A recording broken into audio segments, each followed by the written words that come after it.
Muhammad Dia sedang bersandiwara ketika membuat laporan ke polisi perihal istrinya yang hilang.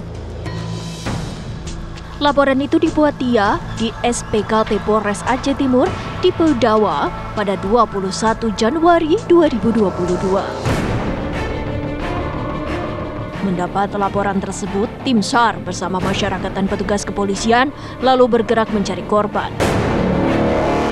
Tidak butuh waktu lama, mayat istri Dia bernama Radia ditemukan. Jasad Radia teronggok di aliran sungai yang berada persis di belakang rumah mereka.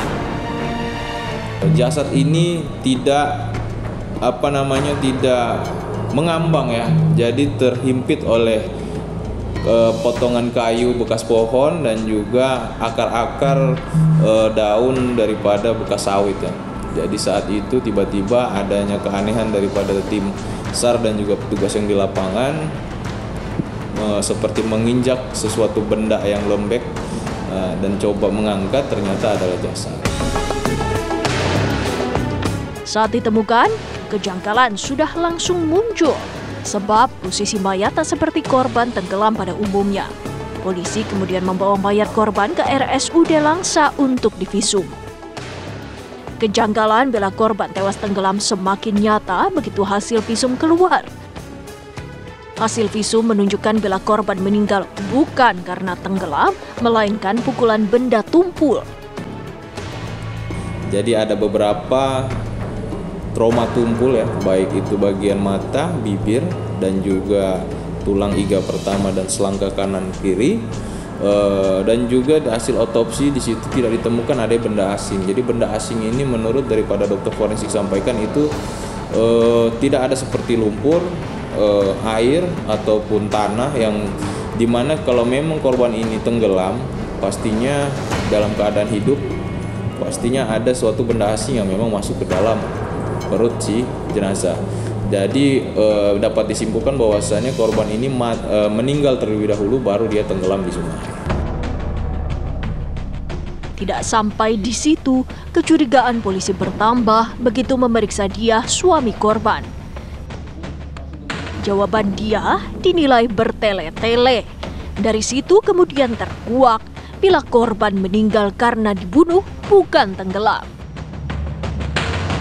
Dalam posisi terdesak, Dia akhirnya mengaku bila dirinya lah yang menghabisi nyawa Radia, istrinya itu.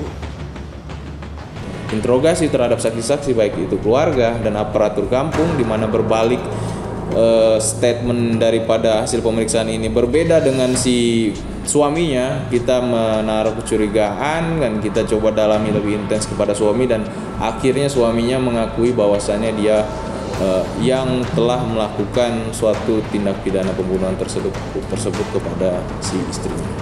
Udah jatuh, pukul lagi. Itu udah pukul lagi. Itu udah pukul lagi. Itu ya udah tunggulah sebentar, udah setengah jam belum, nggak ada pukul lagi, memang udah meninggal dia. Oh, sudah meninggal di situ. Terus selanjutnya saya bawa lah ke sungai. Ke sungai. Bapak buang ke sungai? Iya. Dia yang mengaku kesal karena istrinya disebutkan asyik bermain telepon genggam di luar rumah hanyalah alasan belaka. Sebab di balik itu, Dia meyakini bila istrinya tersebut berselingkuh. Sedangkan beberapa saat sebelum kejadian itu, Dia ingin berbicara pada Radia. Bagaimana Bapak bisa tahu kalau istri Bapak itu selingkuh? Udah jam malam, itulah baru kita baru ketahuan bahwasanya istri Bapak itu selingkuh. Iya. Ya, Bapak ketahuannya apakah Bapak melihat dia bersama pria lain ataukah Bapak bagaimana? Main HP itu. Karena dia main HP, Bapak anggap dia selingkuh. Oh gitu. Terus setelah Bapak tahu bahwasanya istri Bapak itu selingkuh, apa yang Bapak lakukan? Pukul lah. Bapak pukul. Kalau orangnya baik kan, sosialitas, kalau ada gotong royong ataupun acara apa-apa di kampung, ada hadir. Kita nggak timbul kecurigaan tentang orang yang memang tertipu kan, memang dia terbuka sama keluarga, sama warga semua. Sama warga semua. Nggak ada cekcok pun, nggak ada berita, nggak ada pelaporan itu orang itu ribut di rumah. Ya. Cekcok rumah tangga yang berujung kekerasan hingga pembunuhan umumnya disebabkan emosi berlebihan yang tak terkontrol. Di sini perempuan disebut-sebut memiliki resiko 6 kali lebih besar untuk mengalami KDRT dibandingkan laki-laki. Komunikasi buruk, ketidakmampuan dalam menyelesaikan masalah hingga berdampak pada hubungan yang tidak harmonis membuat duri dalam rumah tangga kian menjadi-jadi. Dalam banyak kasus, pembunuhan dalam rumah tangga lebih disebabkan spontanitas si pelaku. Jadi kalau untuk pelaku kekerasan biasanya memang lebih sensitif ya. Untuk hal-hal yang bersifat sepele aja tuh bisa menjadi masalah buat dia. Kayak misalnya nih contoh ya, merasa tidak dihargai. Itu kan alasan dari si pelaku. Merasa tidak dihargainya seperti apa? Nah, kemudian lagi ada yang menyebutkan bahwa istrinya bermain handphone ya di malam hari. Dan ada juga info kalau istri selingkuh dan lain sebagainya. Nah, kadang-kadang pada pelaku kekerasan itu mereka sangat-sangat posesif.